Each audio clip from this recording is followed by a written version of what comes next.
Welcome back, new brand video. In this video I'm going to be showing you how to fix cannot download or install apps on App Store in iPhone and iPad after update iOS 17. Let's start video without wasting time. First of all, open your App Store and from here click on your profile icon, scroll down.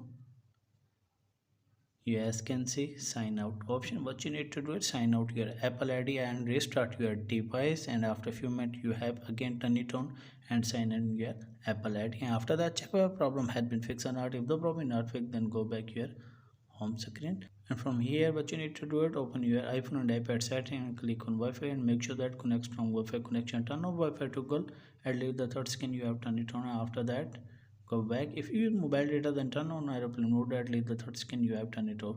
And after that, check whether problem had been fixed or not. If the problem is not fixed, then scroll down and click on screen time. Scroll down and click on content and privacy section, and from here click on iTunes and App Store purchase and click on installing app.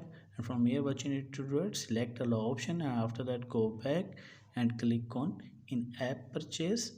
And from here what you need to do is select allow option, and after that check whether problem had been fixed or not. If the problem is not fixed, then go back your home screen and open your setting.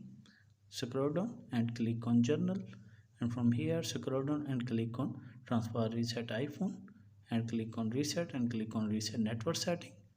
Enter your passcode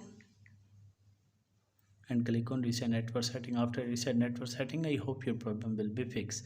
If this is helpful, then like and subscribe my channel. If you have any problem, share with me in the comments box. I will help you more. Thanks for watching.